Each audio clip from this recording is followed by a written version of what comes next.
The Sahel winds carried more than dust across the forgotten corners of Burkina Faso. They carried the whispered prayers of a nation yearning for change. In the remote village of Cumbri, 3 hours northeast of Ouagadougou, the morning sun cast long shadows across cracked earth that hadn't felt rain in 18 months. Yet beneath this harsh landscape beat the heart of resilience that had sustained the Mossy people for centuries. Children emerged from mud-brick homes, their bare feet navigating the unforgiving terrain with practiced ease. Their clothing bore patches upon patches, but their eyes, those remarkable eyes, blazed with an inner fire that neither poverty nor oppression could extinguish. These were the eyes of dreamers, of believers, of souls who knew instinctively that suffering was temporary, but hope was eternal. Aminata, a grandmother whose weathered hands had kneaded countless loaves of bread and wiped away generations of tears, stood in her doorway watching the horizon.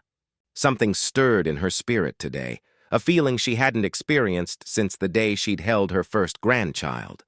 It was anticipation mixed with reverence, as if the very air whispered of approaching miracles. "Mama Aminata," called young Salif, her 7-year-old neighbor. "Why do you stare at the road like that?" The old woman's lips curved into a knowing smile. "Sometimes, child, the heart sees what the eyes cannot. Today feels different.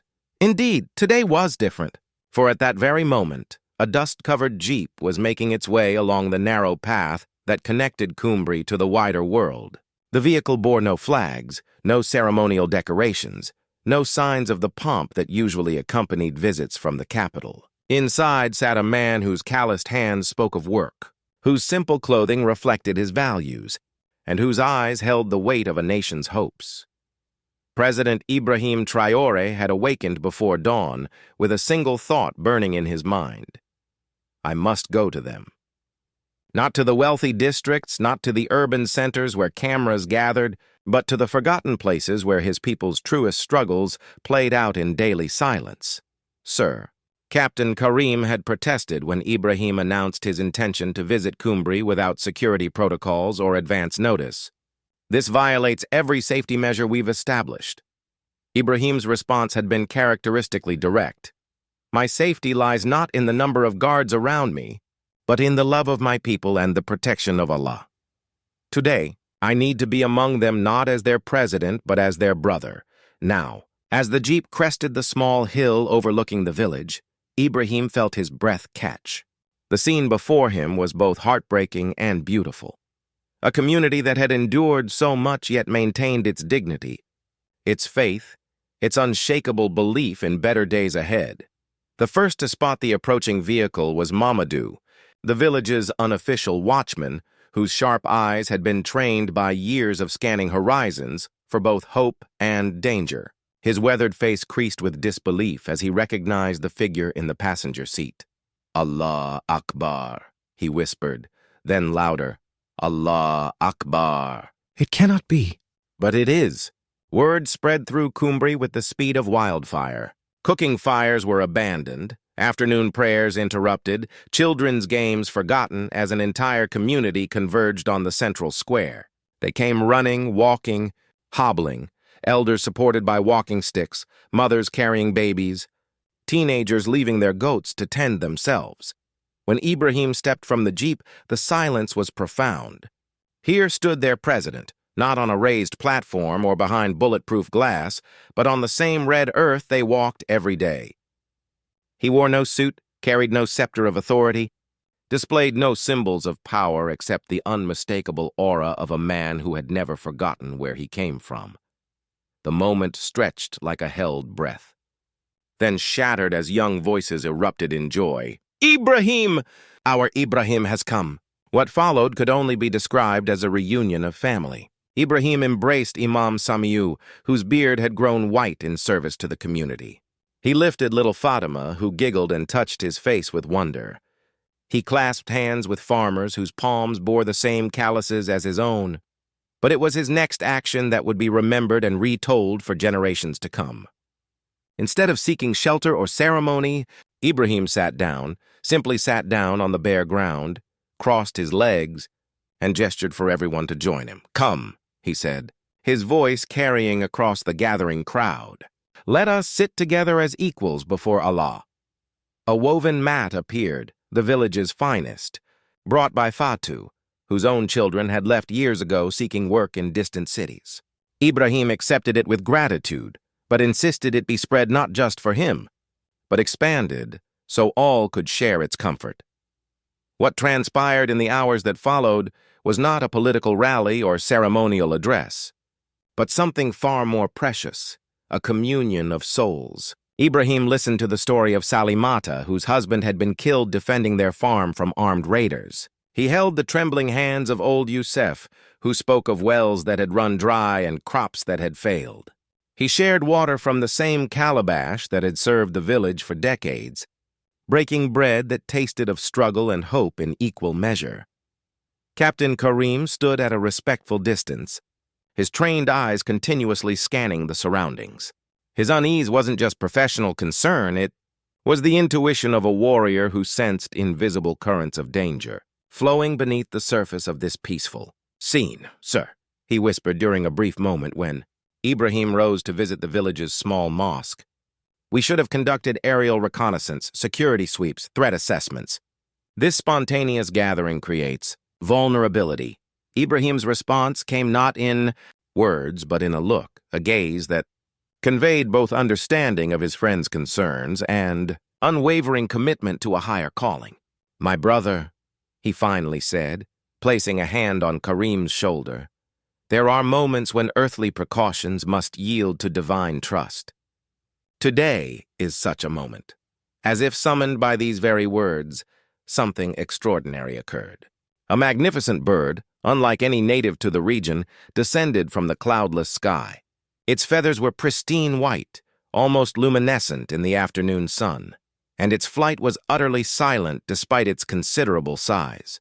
The creature alighted on an ancient baobab tree that had sheltered the village for centuries, its presence somehow both natural and otherworldly. Young Aisha was the first to notice. "Look!" she called out, pointing upward with wonder-filled eyes. "A white eagle!" "But, Mama, it shines like stars." Her mother, Mariam, followed her daughter's gaze and felt a chill of recognition run down her spine. In all her 43 years in this village, she had never seen such a bird. More unsettling still was the creature's behavior. It watched the gathering below not with the detached interest of a wild animal, but with an intensity that seemed almost protective. Ibrahim, too, became aware of their unexpected observer. For a moment, President and Eagle regarded each other across the space between earth and sky. In that exchange of glances, Ibrahim felt a stirring in his spirit, not fear, but a profound sense of being seen, known, and somehow blessed. The spell of the moment was broken when Burema, the village elder, approached with trembling hands, clutching a leather-bound ledger that had seen decades of use. The old man's eyes were bright with unshed tears as he navigated the crowd toward his president. "Mr. President," Burema began, his voice cracking with emotion, "this register has been our witness for 40 years. Within these pages are recorded the names of farmers whose lands were seized by criminal gangs and corrupt officials. We have appealed to government after government, sent letters to offices in the capital, pleaded with anyone who would listen. But, sir, you are the first to come to us." Ibrahim accepted the precious document with the reverence it deserved. Opening the worn cover, he found himself looking not just at names and signatures, but at a chronicle of injustice written in fading ink, tears, and on some pages, what appeared to be blood drawn from fingers when no pen was available. Each entry told a story. Amadou Ouedraogo, 15 hectares taken by force. No compensation, children now beg in Ouagadougou. Salimata Sankara, husband killed defending our land. Widow left with nothing. The cooperative of Bulsa, 300 families displaced, promised relocation that never came. As Ibrahim read, the weight of accumulated suffering pressed upon his heart. These weren't statistics or policy abstractions. These were the lives of his people, the foundation upon which any just government must be built. When he finally spoke, his words carried the solemnity of a sacred oath. "I will not merely return your land. I will return your dignity. I will restore your faith and justice. And if my own blood must be spilled to accomplish this sacred task, then I accept that price with a willing heart." The moment these words left his lips, the white eagle stirred. It spread its magnificent wings, easily spanning 6 feet, and released a cry that was unlike any sound the villagers had ever heard. It was neither harsh nor piercing, but somehow musical, as if the very air had learned to sing. Then, with a grace that defied earthly physics, the creature launched itself skyward, spiraling higher and higher until it became a speck of light against the blue dome of heaven. But even as the eagle disappeared from view, its presence lingered. The villagers felt it in their bones, in their spirits, in the sudden certainty that this day had marked a turning point, not just for their small community, but for the entire nation. Captain Karim, who had been monitoring communications through his encrypted earpiece, felt his blood turn to ice as a whispered transmission cut through the static. Target confirmed in position. Phase 1 initiated. Countdown 72 hours. The guardian angel's vigil had begun, though none yet understood that their beloved president had just stepped into the opening moves of a war that would test not only his courage and faith, but the very foundations of good and evil in their world. The pre-dawn call to prayer echoed across Cumbri, but this morning it seemed to carry an urgency that transcended the usual rhythm of devotion. Ibrahim had spent the night in the simple guest room of Imam Samiu's house, but sleep had come in fragments, interrupted by dreams of soaring birds and whispered warnings he couldn't quite grasp upon waking. As the first light painted the eastern horizon in shades of gold and rose, Ibrahim performed his ablutions with water drawn from the village well, the same well that had sustained this community for generations. The ritual grounded him, connected him to the unbroken chain of faith that linked him to his ancestors and to Allah. "Ya Allah," he whispered as he pressed his forehead to the prayer rug. "Guide my steps this day. If trials await, grant me the strength of Yusuf in prison, the patience of Ayub in suffering, and the courage of Ibrahim, your friend, before the fire." When he emerged from the mosque, the village was already stirring with life. Women carried water jugs on their heads with fluid grace, their colorful wraps bright as wildflowers against the neutral landscape. Children herded goats toward sparse grazing grounds, their laughter a defiant celebration of joy in the face of hardship. But Captain Karim's watchful eyes noted troubling details that others missed. Bilal, their trusted driver who had served Ibrahim faithfully for 3 years, seemed unusually nervous. The man who typically remained close to his president had been checking his phone repeatedly, quickly concealing the screen whenever approached. More concerning still, Bilal had positioned himself near the kitchen area where breakfast was being prepared, a deviation from standard security protocols. "Sir," Karim approached Ibrahim discreetly, "may I suggest we vary our routine today? Perhaps visit the primary school first instead of joining the community breakfast?" Ibrahim studied his security chief's face, reading the concern written there. "What troubles you, my friend?" "Instincts, sir. Small inconsistencies. Bilal's behavior. The way some of the newer guards positioned themselves yesterday. It may be nothing, but—" Their conversation was interrupted by the arrival of young Usmain, one of the village boys, who came running with the boundless energy of childhood. "Mr. President, sir, we found something amazing behind the madrasa. Something we've never seen before." Ibrahim's face lit up with genuine interest. The ability to see the world through children's eyes, to find wonder in their discoveries. This was part of what made him beloved among his people. "Show me, young scholar. What has captured your attention?"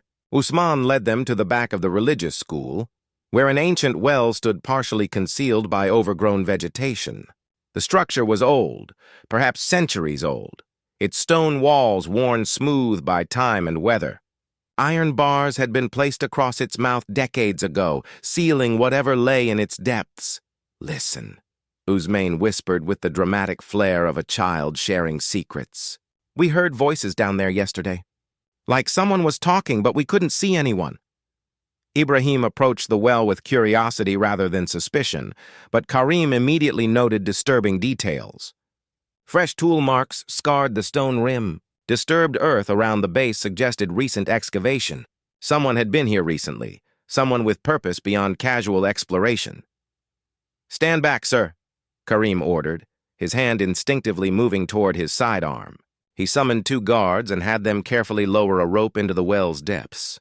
Within minutes, they hauled up a waterproof bag that had clearly been recently placed. The bag's contents sent chills through everyone present. An old cassette recorder and a black file folder bearing only a cryptic symbol. A stylized combination of cross and star that Karim recognized with growing horror. When they activated the recorder, a distorted voice filled the morning air. "Phase 0 complete. Target presence confirmed in Sector 7. Primary option involves food contamination protocol. Secondary option focuses on psychological destabilization through religious manipulation. All teams maintain position until final authorization." Ibrahim's hands trembled slightly as he opened the black folder. Inside were photographs, surveillance images of himself, detailed maps of the village, and most chilling of all, a dossier on every person he had interacted with the previous day. But it was the final page that made his breath catch. A list of names under the heading Expendable Witnesses.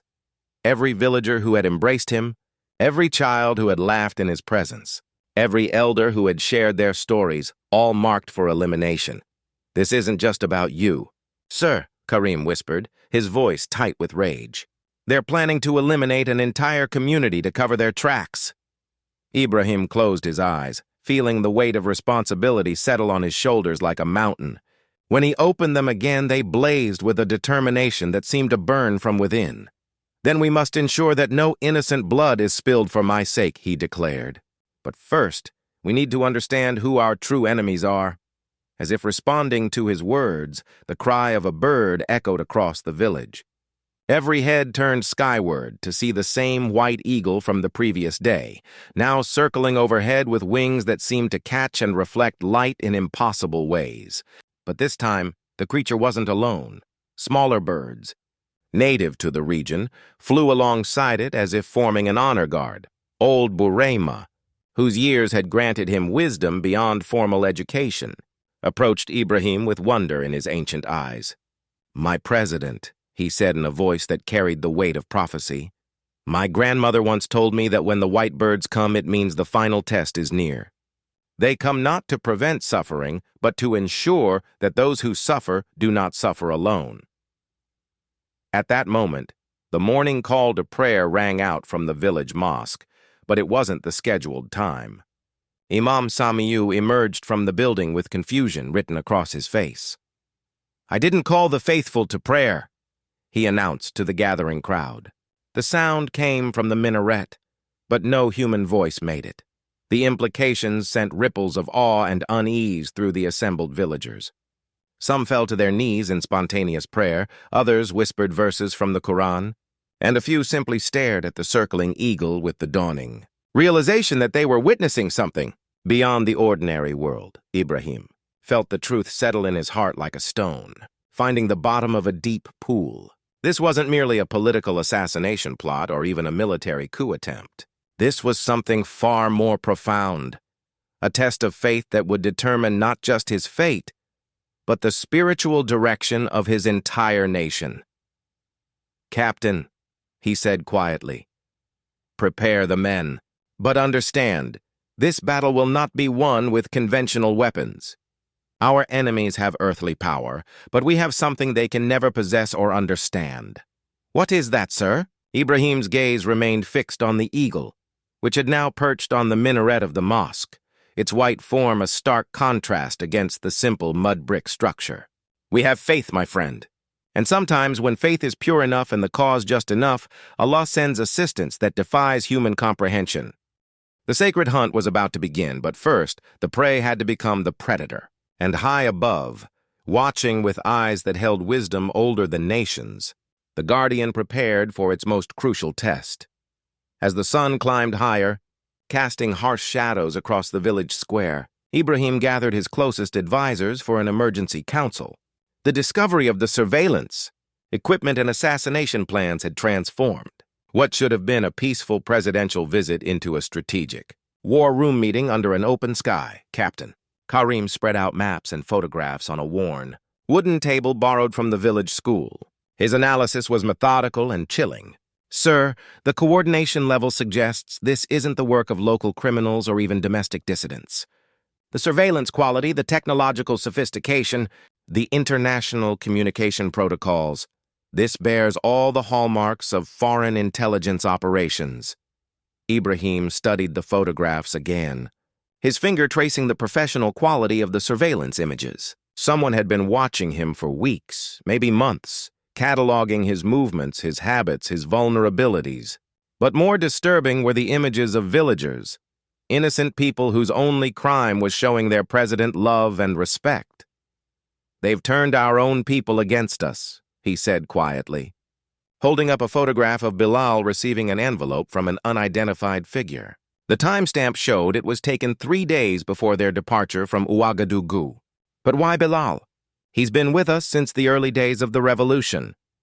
The answer came from an unexpected source. Mariam, young Aisha's mother, approached their makeshift council with hesitation but determination.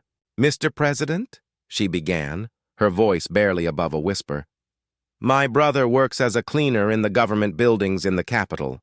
Last month, he overheard a conversation between foreign visitors and some of our officials. They spoke of needing someone close to you, someone whose loyalty could be purchased." She paused, gathering courage before continuing. "They mentioned a man by name, Bilal, and spoke of his sick daughter in France who needed expensive medical treatment." The pieces began falling into place with sickening clarity.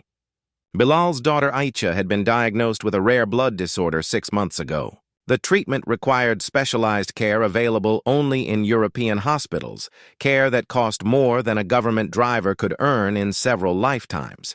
Desperation had made him vulnerable to exploitation. They didn't just buy his loyalty, Ibrahim realized with growing sadness.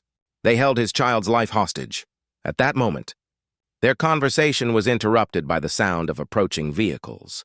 Not the gentle hum of civilian cars, but the aggressive rumble of military engines. A convoy of black SUVs was approaching the village at high speed, throwing up clouds of red dust in their wake. "Sir," Karim's hand moved instinctively to his weapon. "Those aren't our vehicles." The White Eagle, which had remained perched on the mosque's minaret like a sentinel, suddenly took flight. But instead of fleeing the approaching danger, it soared directly toward the convoy, releasing a cry that seemed to echo with supernatural power. What happened next defied rational explanation. The lead vehicle's engine began smoking, then failed entirely. The second SUV swerved to avoid collision and became mired in loose sand. By the time the convoy came to a complete stop, still half a kilometer from the village, their occupants found themselves stranded in the desert heat with no way to call for backup. Their communication systems had inexplicably failed.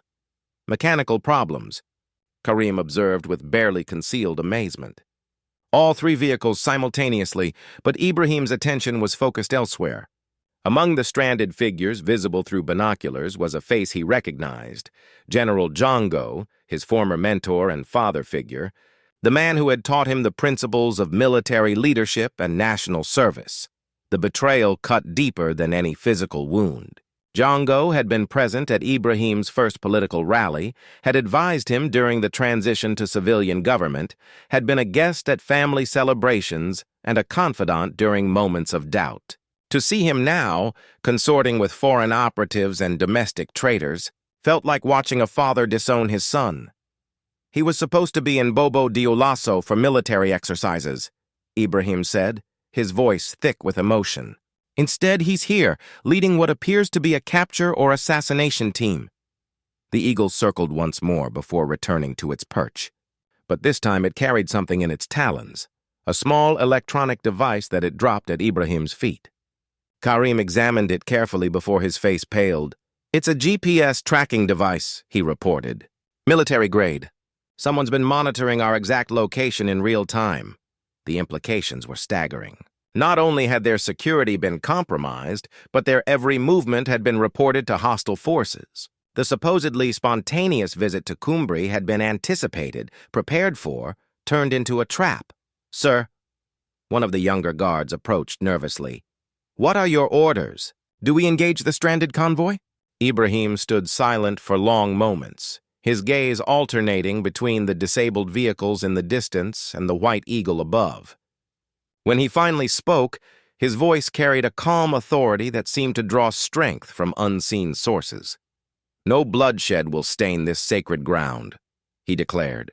"But justice must be served and truth must be revealed." He turned to address the gathered villagers, who had watched the morning's events with growing understanding that they were witnessing something far beyond ordinary politics. "My brothers and sisters," Ibrahim called out, his voice carrying clearly across the square, "today you have seen the true face of those who would keep our nation in chains. They come with foreign money and foreign weapons, turning our own sons against us with threats and bribes. But you have also seen that Allah does not abandon those who stand for justice." As if summoned by his words, more birds began appearing in the sky, not the exotic white eagle, but local species, hawks, falcons, even small songbirds, all circling in perfect formation above the village. The sight was so extraordinary that several villagers began recording it with their mobile phones. "Let the world see," Ibrahim continued, his voice rising with passion, "that when a people unite in righteousness, when they refuse to bow to oppression, even the creatures of Allah join their cause." But even as he spoke these inspiring words, Ibrahim knew that the real battle was yet to come. The disabled convoy was merely the opening move in what promised to be a complex and dangerous game. Somewhere in the capital, in foreign embassies, in shadowy meeting rooms, his enemies were already adapting their plans. The white eagle folded its wings and settled more firmly on its perch, as if preparing for a long vigil. In its unwavering gaze, Ibrahim read both a promise and a warning.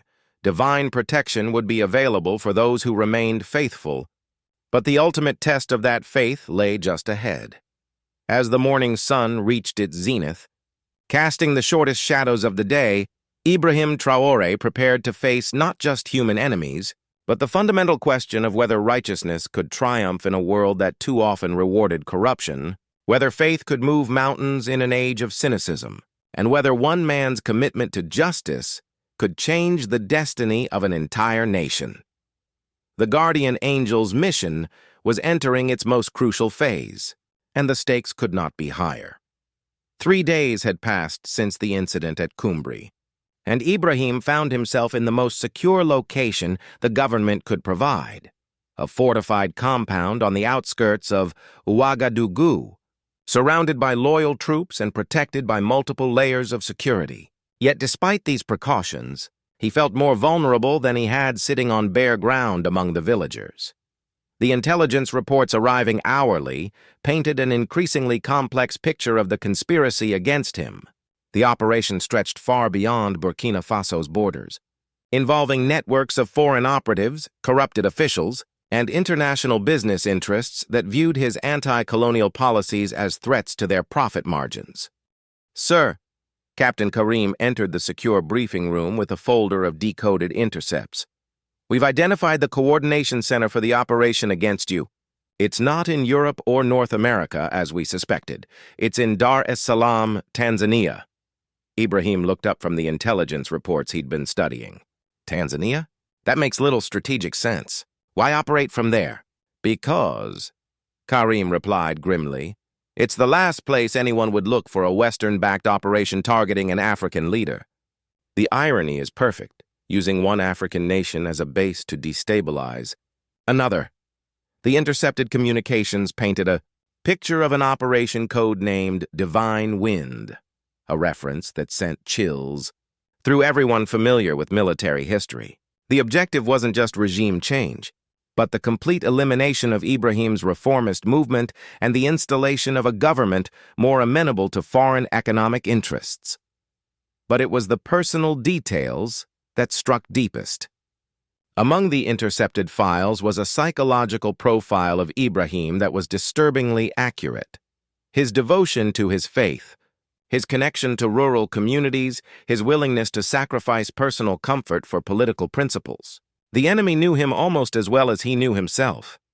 "They've studied me like a laboratory specimen," Ibrahim observed with bitter irony. "Every strength identified as a potential weakness to exploit." Yes, sir, but they've also made a critical error, Karim pointed out. Their analysis is entirely secular.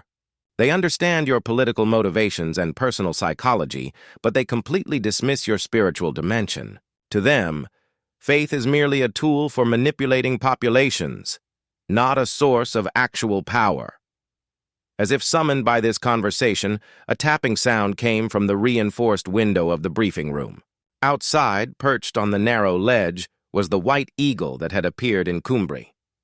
How it had located them in this secure facility, how it had bypassed multiple layers of security, was beyond explanation, but more remarkable than its presence was what it carried in its beak, a small scroll of paper that it seemed intent on delivering. "Sir," one of the guards spoke nervously. How do we open the window?" Ibrahim instructed calmly. "If Allah has sent us a message, we should not refuse to receive it." The eagle entered with regal dignity, dropped the scroll on the briefing table, and perched on the back of a chair as if it belonged there. When Ibrahim unrolled the paper, he found not written words, but a hand-drawn map showing the layout of a compound in Dar es Salaam, complete with guard positions, escape routes, and, most importantly, the location of a basement facility marked with the same symbol they had found in the well at Cumbri. "This is impossible," Karim breathed. "This intelligence is more detailed than anything our professional services have produced. How could a bird—" "Not a bird," Ibrahim corrected gently. "A messenger. The question is, are we prepared to trust the message?" The answer came from an unexpected source. Dr. Amina Sangare, Ibrahim's chief advisor on international affairs, burst into the room with her laptop in hand. "Sir, we've just received confirmation that 3 of your greatest critics in the international community have simultaneously left their home countries for undisclosed locations. The timing is too precise to be coincidental." She displayed satellite imagery showing private jets departing from Tel Aviv, Paris, and Washington, D.C., all heading toward East Africa. "Whatever's being planned in Dar es Salaam, it involves major players who don't want their presence officially recorded." Ibrahim studied the eagle, which regarded him with those unnaturally intelligent eyes. In them he saw neither judgment nor expectation, but something far more profound, a recognition of shared purpose. "Prepare a small team," he ordered. "We're going to Tanzania." "Sir," Karim protested, "that's exactly what they want." "You'd be walking into their trap." "No, my friend," Ibrahim replied, his voice carrying quiet certainty. "I'd be turning their trap into an opportunity for truth. Sometimes the hunter must become the prey to expose the real predator." As they made preparations for the journey, intelligence continued flowing in. The facility in Dar es Salaam wasn't just a coordination center. It was a sophisticated propaganda operation designed to create justifications for military intervention in West Africa. Deepfake videos, fabricated documents, staged incidents, all designed to portray Ibrahim's government as a threat to regional stability. But the most chilling discovery came from financial intelligence. The operation was being funded through a complex web of corporate entities, but the ultimate source was a consortium of mining companies, defense contractors, and financial institutions that stood to profit enormously from political instability in resource-rich African nations. "They're not just trying to remove you," Dr. Sangare explained as she analyzed the financial flows. "They're trying to create a template for regime change that can be replicated across the continent. You're the test case." The weight of responsibility settled on Ibrahim's shoulders like a physical burden. This wasn't just about his own survival or even the fate of Burkina Faso. It was about the future of African independence and self-determination. That evening, as Ibrahim performed his prayers in the secure compound, he felt a presence that transcended the physical world. The white eagle perched silently nearby, its feathers seeming to glow with inner light in the gathering darkness. "Ya Rahman, Ya Rahim," Ibrahim whispered in his prayers. "If this burden is mine to bear, grant me the strength to carry it. If this cup cannot pass from me, let me drink it with faith rather than fear." When he opened his eyes, the eagle was gone. But on the prayer rug lay a single white feather that seemed to pulse with its own illumination. The journey to Dar es Salaam would begin at dawn. Ibrahim understood that he was venturing into the heart of a conspiracy that reached the highest levels of international power. But he also understood something his enemies had failed to grasp. When righteousness confronts evil with absolute faith, the outcome is never in doubt, even if the path to victory remains hidden. The guardian angel's most dangerous mission was about to commence, and the fate of a continent hung in the balance.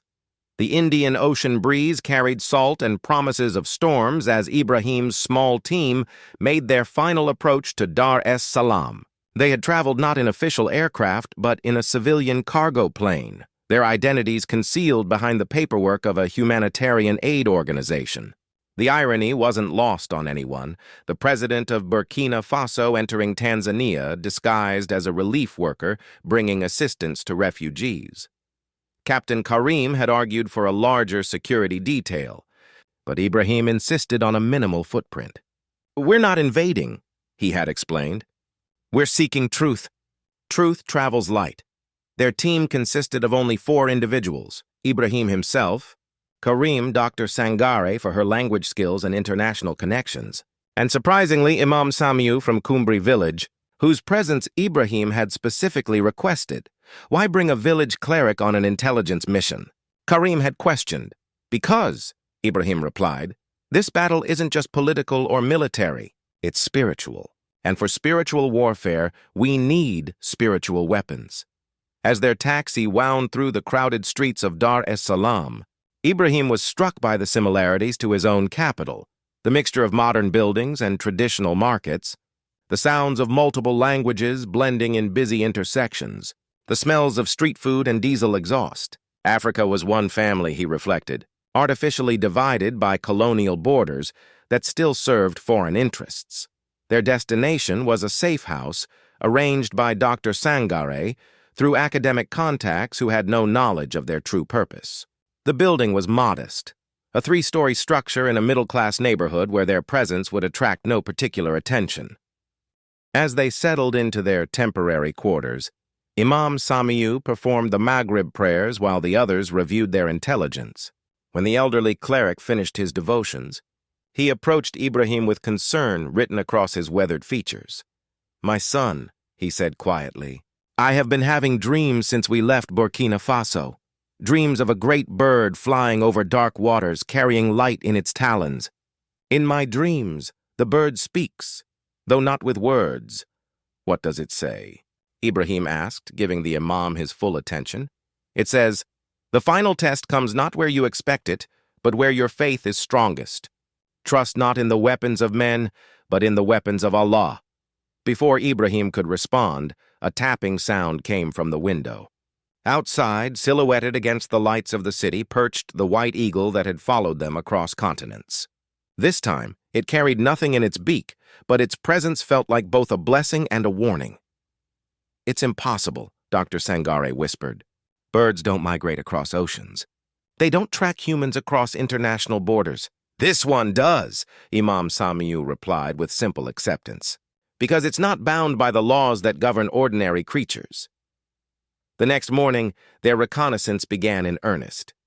The target facility was located in an industrial district on the outskirts of the city, disguised as a telecommunications equipment warehouse. But satellite imagery and intelligence reports had revealed a far more sophisticated operation, a multi-story underground, complex with advanced communication, systems and security measures that rivaled military installations. Posing as potential customers for telecommunications equipment, Dr. Sangare and Karim conducted an initial survey of the facility. What they found confirmed their worst fears. The operation was far larger and more advanced than initial intelligence had suggested. "There are at least 50 operatives on site," Karim reported upon their return. "Multiple nationalities, military-grade equipment, and what appears to be a full broadcast studio in the basement levels. They're not just planning operations. They're preparing to control the narrative afterward." Dr. Sangare spread out architectural drawings she had discreetly photographed. The underground facility extends 3 levels below ground. The bottom level houses servers and communication equipment that could coordinate operations across multiple African countries simultaneously. This isn't just about Burkina Faso. It's the prototype for continental destabilization. Ibrahim studied the drawings while Imam Samiu performed his afternoon prayers in the corner of the room. When the elderly cleric finished, he approached the table and examined the facility layout with surprising acuity. "My son," he said to Ibrahim, "this reminds me of a story from Islamic history. When the Prophet, peace be upon him, was besieged in Medina, the enemy dug tunnels to undermine the city's defenses. But Allah sent a wind that filled the tunnels with sand and revealed the enemy's plans. You're suggesting divine intervention will solve our problem?" Dr. Sangare asked with barely concealed skepticism. "I'm suggesting," the Imam replied with gentle firmness, "that those who trust in Allah while taking proper precautions often find their path illuminated in unexpected ways." As if summoned by these words, the white eagle appeared at their window again. This time it carried a small device in its talons, a USB drive, that it dropped on the windowsill. Before settling into its now familiar, watchful position, Karim carefully examined the device before inserting it into an isolated laptop. What they found made everyone's blood run cold. Detailed operational plans for the next phase of the conspiracy, including timetables for simultaneous operations in 6 West African countries. But more disturbing were the video files, deepfake recordings of Ibrahim supposedly meeting with terrorist organizations, accepting bribes from foreign corporations, and ordering attacks on civilian targets. The fabrications were sophisticated enough to fool casual observers and certainly convincing enough to justify international intervention. "They're not just planning to kill you," Dr. Sangare realized with horror. "They're planning to destroy your reputation posthumously to ensure that your movement dies with you and can never inspire others." "The broadcast studio," Karim added, understanding dawning in his eyes. "They're preparing to flood African media with these fabricated materials the moment you're eliminated. Within hours of your death, you'd be transformed from a hero of liberation into a cautionary tale of African leadership gone wrong." Ibrahim absorbed this information with outward calm, but those who knew him could see the fire building in his eyes. This wasn't just personal anymore. It was an attack on the truth itself, an attempt to weaponize lies against the hopes of an entire continent. That evening, as the call to prayer echoed from nearby mosques across Dar es Salaam, Ibrahim made a decision that would determine the fate of his mission. Instead of planning a covert infiltration or calling for military backup from Burkina Faso, he chose a path that seemed to defy all logic. "We're going to walk in through the front door," he announced. "Sir," Karim protested, "that's suicide. They have superior numbers, advanced weapons, home field advantage." "They have all those things," Ibrahim agreed, "but they don't have what we have." "Which is?" Ibrahim gestured toward the window where the white eagle maintained its vigil. "Faith, my friend. Absolute, unshakable faith that truth will triumph over falsehood, that light will overcome darkness, and that Allah does not abandon those who stand for justice." Imam Samiu nodded approvingly. In Mecca, when the Prophet was outnumbered and outgunned, he didn't rely on military strategy alone. He relied on tawakkul, trust in Allah combined with proper effort. "But sir," Dr. Sangare interjected, "even with faith, we need a practical plan. How exactly do you propose to walk in the front door of a fortified enemy facility?" Ibrahim's answer came not in words, but in action. He performed his evening prayers with unusual intensity, then spent long minutes in silent contemplation. When he finally spoke, his voice carried absolute conviction. "Tomorrow morning, we will approach the facility openly, as representatives of the African Union investigating reports of illegal foreign operations on African soil. We will demand access under international law and give them the opportunity to explain themselves." "And when they refuse or attack us?" Karim asked. "Then," Ibrahim replied, his gaze fixed on the white eagle, "we will see what Allah has planned for us." The night passed slowly, filled with final preparations and quiet prayers. Each member of their small team understood that tomorrow would likely determine not just their own fates, but the future direction of African independence movements. As dawn approached, bringing with it the final confrontation, the white eagle spread its wings and released a cry that seemed to echo across the awakening city. In that sound, Ibrahim heard not a warning of danger ahead, but a promise that those who walked in faith would not walk alone. The sacred hunt was about to become a divine reckoning, and the forces of truth were preparing to confront the architects of deception in their own stronghold. The morning sun cast long shadows across the industrial district as Ibrahim's small convoy approached the telecommunications facility. Their vehicle was modest, a rented sedan that would attract no particular attention, but the four occupants carried themselves with the dignity of official representatives on a sacred mission. Ibrahim had chosen to wear not military fatigues or a business suit, but traditional African attire, a flowing bubu embroidered with Quranic verses in golden thread. The choice was deliberate. He would face his enemies not as a Western-style politician, but as a proud son of Africa carrying the spiritual authority of his ancestors. As they neared the facility, Dr. Sangare reviewed the legal documents they had prepared overnight.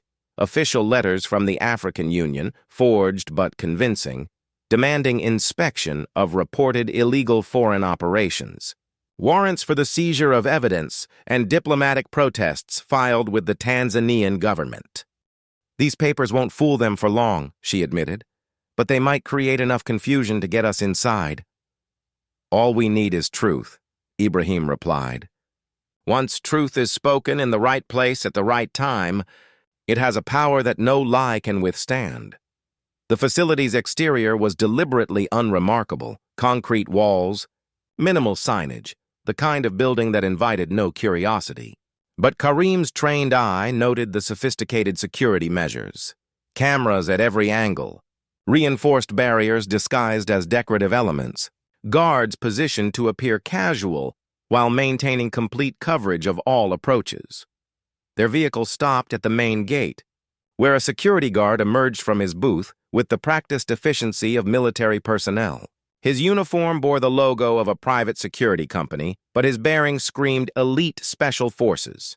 "This is a private facility," he announced in accented English. "No unauthorized access permitted." Dr. Sangare stepped forward with imperious authority, speaking in fluent Swahili before switching to English. "We are representatives of the African Union investigating reports of illegal foreign intelligence operations on African soil. These facilities are subject to inspection under the Treaty of Abuja." She thrust the forged documents at the bewildered guard, whose confusion was evident. This was clearly not a scenario he had been trained for. I need to contact my supervisors," he stammered, retreating to his booth. Within minutes, the facility was buzzing with activity. Through the reinforced windows, they could see figures moving rapidly, emergency protocols being activated. Whatever they had been expecting, it wasn't a formal diplomatic inspection backed by international law. The guard returned with a man in an expensive suit who radiated authority despite his civilian appearance.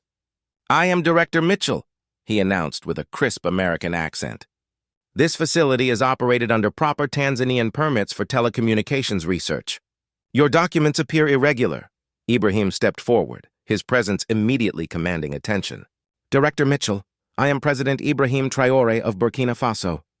I believe you know who I am, just as I know who you really are and what this facility actually does." The director's composure cracked slightly. This was definitely not in any playbook he had been given. "Mr. President," he said carefully, "you are outside your jurisdiction here. I suggest you contact proper diplomatic channels if you have concerns." "My jurisdiction," Ibrahim replied with quiet intensity, "extends to wherever the freedom and dignity of African peoples are under attack. And according to our intelligence, this facility has been coordinating operations designed to destabilize my government and others across West Africa." At that moment, a remarkable thing occurred. The white eagle that had been their guardian throughout this journey appeared overhead, circling the facility with deliberate precision. But this time it was not alone. Dozens of local birds had joined it. creating a living tornado of wings and cries that could be seen and heard for kilometers. The psychological effect was immediate and profound. Security guards looked up in alarm. Workers emerged from buildings to stare at the unprecedented aerial display, and even Director Mitchell's professional composure began to crack. "What the hell is that?" one of the guards muttered. Imam Samiu, who had remained silent until now, stepped forward with the authority of a man who had spent decades interpreting divine signs. "It is a sign," he announced in a voice that carried across the entire facility. "When the birds of heaven gather to bear witness, it means truth is about to be revealed and falsehood exposed." As if responding to his words, the birds descended closer, their cries growing more intense. Some of the facility's personnel began backing away, their faces showing the primal unease that humans feel when the natural world behaves in unnatural ways. Director Mitchell, clearly struggling to maintain control of a rapidly deteriorating situation, made a crucial error. Instead of continuing to deny their presence or calling local authorities, he revealed his hand. "Security Team Alpha to positions," he spoke into his radio. "We have a code red situation. Target package has delivered itself. Initiate Containment Protocol 7. The militaristic language confirmed everything Ibrahim had suspected. This was no telecommunications research facility. It was a military operations center with himself as the primary target. But instead of fear, Ibrahim felt a profound calm descend upon him. He had walked knowingly into the lion's den, and now the lions were revealing their true nature. "Dr. Sangare," he said calmly, "please begin recording everything. Let the world see what happens when African leaders seek truth in places where foreign powers would prefer to operate in darkness." "Sir," Karim whispered urgently, "we need to leave, now, before they can surround us." But Ibrahim stood his ground. "No, my friend. We came here for truth, and we will not leave until we have it." Above them, the white eagle released a cry that seemed to pierce the heavens themselves. And in that moment, as if nature itself was choosing sides in the confrontation, a sudden wind began to blow, not the gentle ocean breeze of morning, but a powerful gust that sent papers flying, rattled windows, and forced everyone to shield their eyes. When the wind subsided and visibility returned, Director Mitchell found himself facing not just 4 African visitors, but a man who seemed to have grown in stature and authority, backed by forces that no earthly power could command or comprehend. "Now," Ibrahim said, his voice carrying the authority of absolute truth, "shall we discuss what really goes on in this facility? Or would you prefer to explain to the international community why you just threatened the democratically elected president of a sovereign African nation?"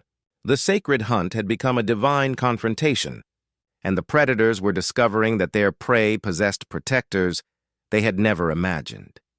What followed next defied every expectation and violated every rule of modern intelligence operations.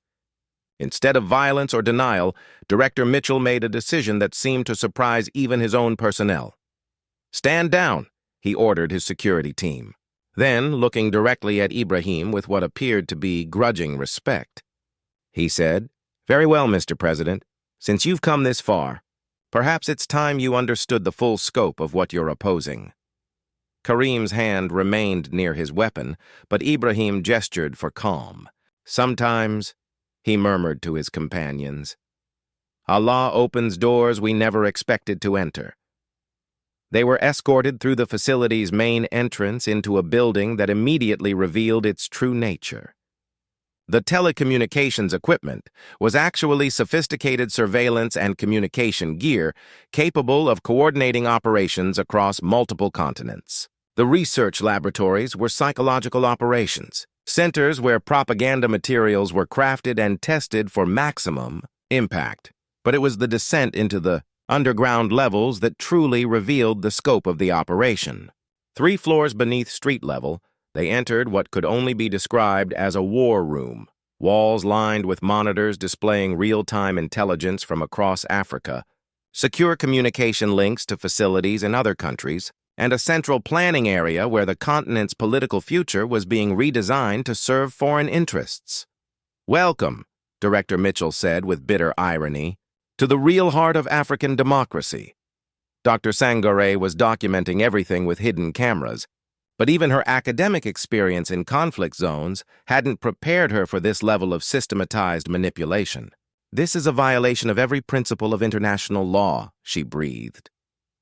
"International law," Mitchell replied with cynical amusement, "is written by those with the power to enforce it. And power, Dr. Traoré, doesn't recognize the borders drawn by colonial powers or the sovereignty claimed by post-colonial governments." Ibrahim examined the monitoring stations, seeing his own image on multiple screens alongside those of other African leaders. Real-time intelligence feeds showed protests being orchestrated, media narratives being shaped, economic pressure being applied with surgical precision. "You're not just targeting individual leaders," he realized with growing horror. "You're engineering the entire political evolution of the continent." "Evolution?" Mitchell laughed harshly. "Mr. President, this is intelligent design. Africa's resources are too valuable to be left to the whims of popular democracy. Your people deserve stability, prosperity, development, but under proper guidance." "Guidance from whom?" Ibrahim's voice carried dangerous calm. "Who appointed you the guardians of African destiny?"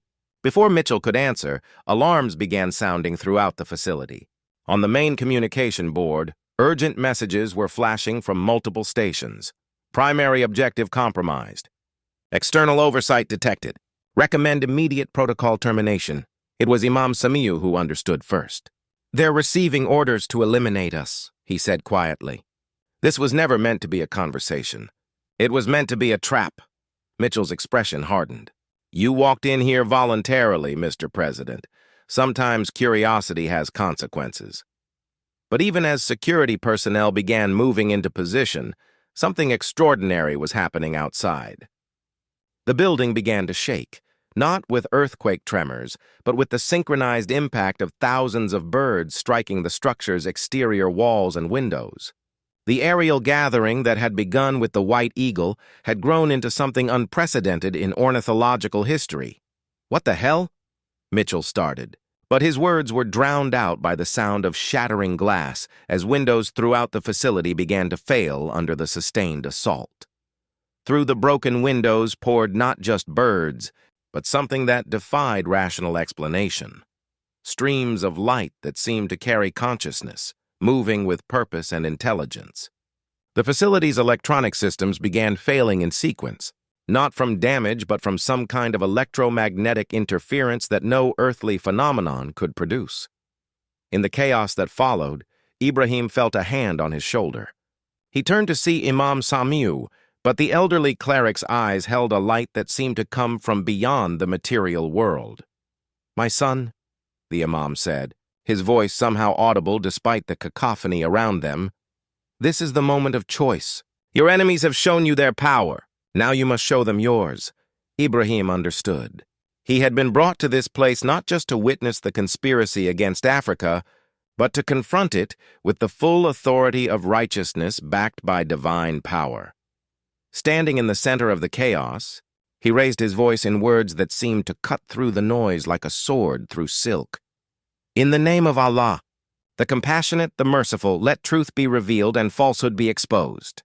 What happened next would be debated by intelligence analysts, theologians, and witnesses for years to come. Every recording device in the facility, cameras, microphones, data storage systems, simultaneously activated and began broadcasting to networks around the world. The entire conversation, the facility's true purpose, the scope of the conspiracy against African independence, everything was being transmitted live to news organizations, government agencies, and social media platforms across the globe. Mitchell and his team watched in horror as their most carefully guarded secrets became public knowledge in real time. "Shut it down!"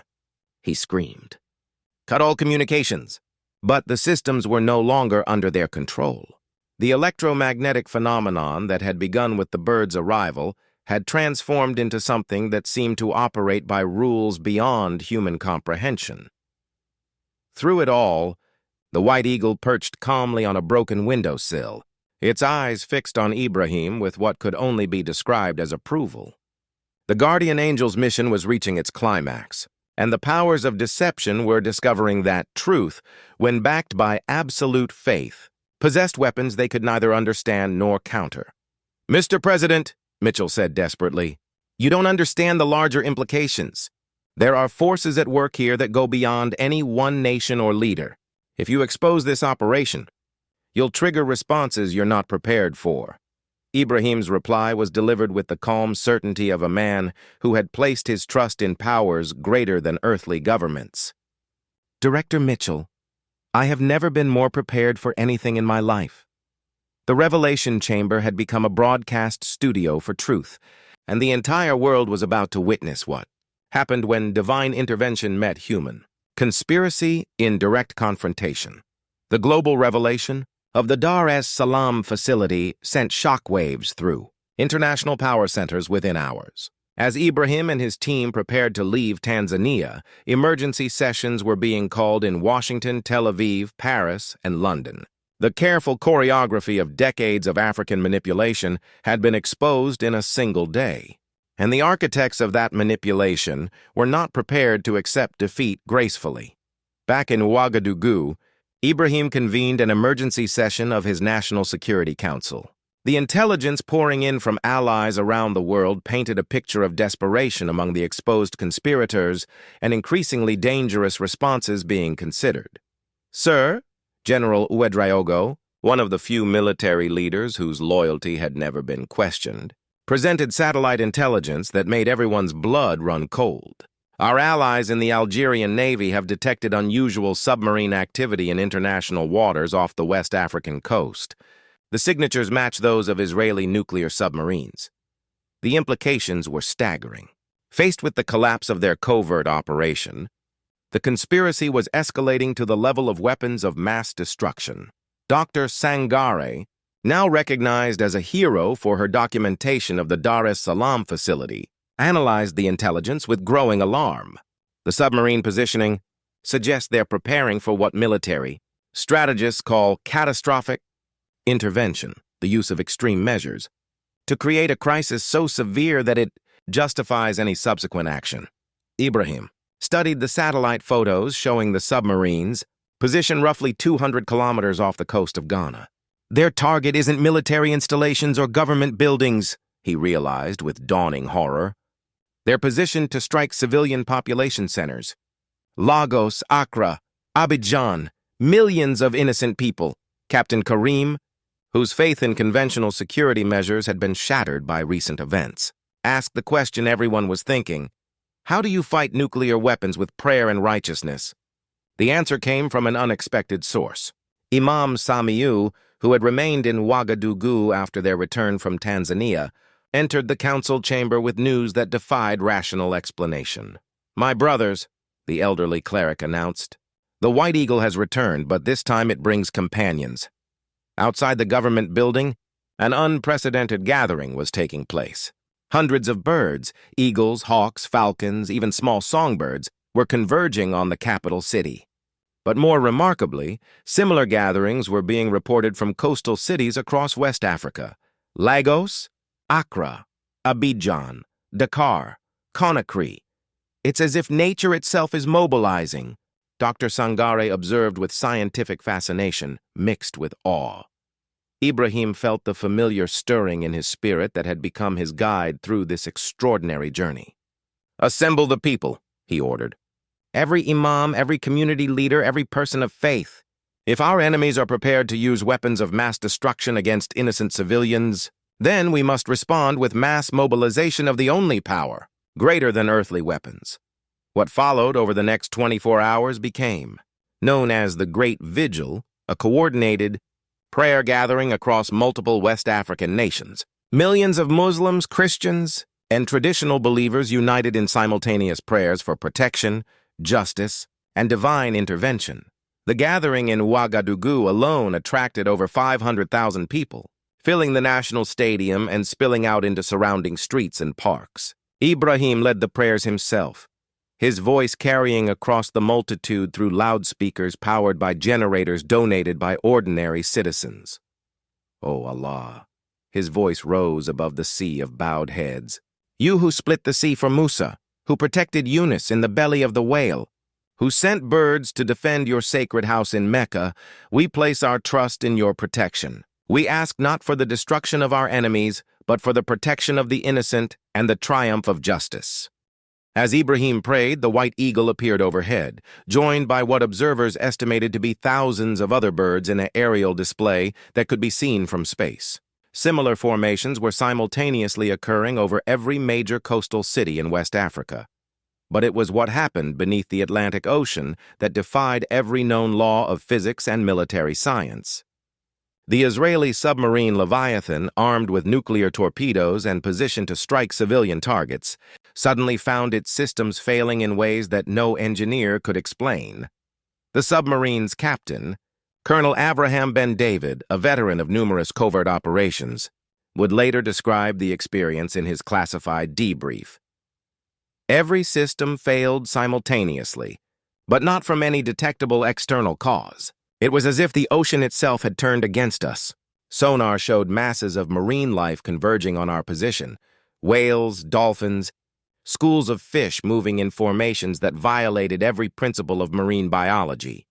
Within hours, the submarine was forced to surface, its nuclear weapon systems completely offline, its navigation equipment malfunctioning, its crew reporting psychological effects that military psychiatrists would struggle to categorize. The international crisis that followed was handled with unprecedented diplomatic speed. Faced with undeniable evidence of the conspiracy and the mysterious failure of their ultimate weapon, the powers behind the anti-African operation found themselves negotiating from a position of weakness for the first time in decades. Ibrahim's response to their diplomatic overtures was characteristically direct. There will be no negotiations with those who threaten innocent civilians with nuclear weapons. There will be accountability, reparations, and guarantees that such operations will never be repeated. The White Eagle, which had maintained its vigil throughout the crisis, was seen one final time perched on the United Nations building in New York as emergency sessions addressed the West African crisis. Its presence there, witnessed and photographed by international media, seemed to symbolize the triumph of moral authority over military might. When the final agreements were signed, establishing international protections for African sovereignty and massive development aid as reparations for decades of manipulation, Ibrahim stood before his people one last time as a leader who had faced the ultimate test of faith and emerged victorious. "My brothers and sisters," he told the jubilant crowds in Ouagadougou, "today we have learned that no earthly power can prevail against righteousness backed by absolute faith. But we have also learned that such faith demands that we become worthy vessels for divine intervention." The nuclear gambit had failed. The conspiracy had collapsed, and the guardian angel's mission had achieved a victory that resonated far beyond the borders of any single nation. Africa had found its voice, and the world had been reminded that some powers transcend the material realm. 6 months after the events that came to be known as the Miracle of West Africa, Ibrahim Traoré could be found not in the presidential palace or at international summits, but in a modest classroom in a rural village outside Ouagadougou. The mud brick building bore a simple sign: Community Education Center, where knowledge meets wisdom. The transformation was deliberate and profound. Having demonstrated that political power backed by moral authority could reshape international relations, Ibrahim had chosen to wield what he considered an even greater power: the ability to shape minds and hearts through education. "Power corrupts," he explained to Captain Karim, who had been appointed as Minister of National Security in the new government, "but teaching purifies. Every president is temporary, but every teacher touches eternity." The classroom was filled with young people from across the region, some who had walked for days to attend his informal university, others who had left promising careers in distant cities to learn from the man who had faced down nuclear weapons with prayer and emerged victorious. On the wall hung a simple inscription in Arabic calligraphy: "Seek knowledge from the cradle to the grave." Below it, in local languages, was added, "Truth is the weapon that even angels wield.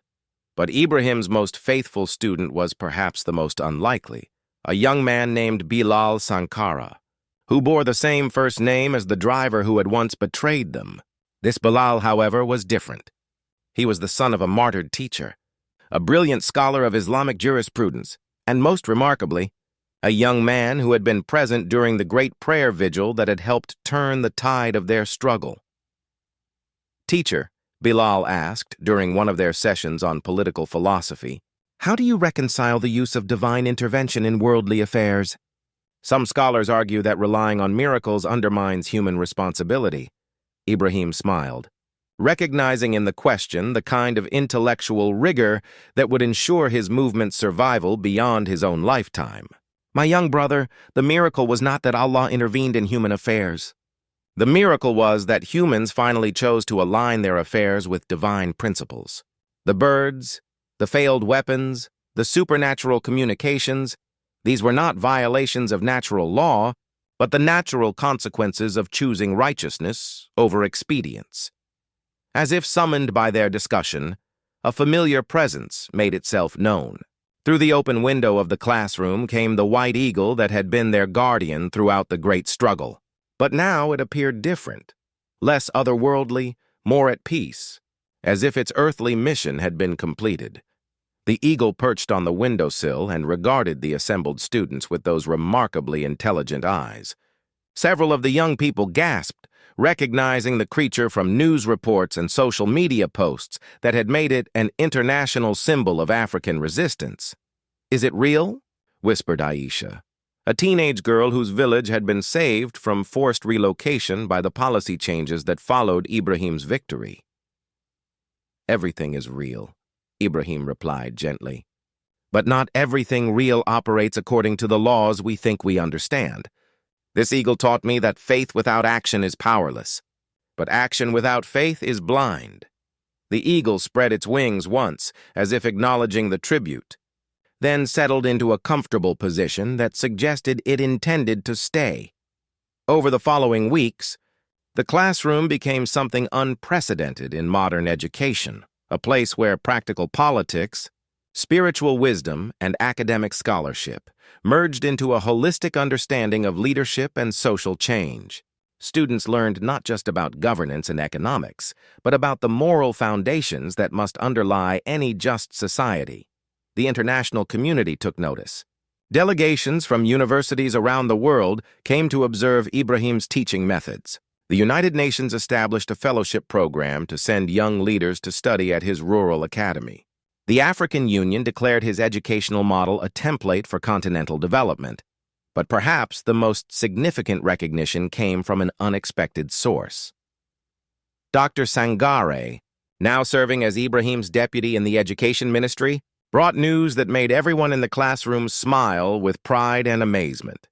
"Teacher," she announced, "the Nobel Committee has informed us that you've been selected to receive this year's Peace Prize, not for your political achievements, but for your educational innovations and your demonstration that spiritual principles can guide effective governance." Ibrahim's response was characteristically humble. "The prize belongs not to me, but to every person who chose faith over fear during our struggle. I will accept it only if I can share the stage with representatives of all those communities." The ceremony, held later that year in Oslo, became one of the most memorable in Nobel Prize history. Ibrahim shared the stage with Imam Samiu, Dr. Sangare, Captain Karim, and most movingly, Aminata, the grandmother from Kumbri village, whose simple wisdom had helped sustain their movement. But the ceremony's most remarkable moment came when Ibrahim concluded his acceptance speech. As he spoke about the power of faith to transform not just individuals but entire societies, the white eagle appeared in the hall, somehow having found its way into the secured venue and perched on the podium beside him.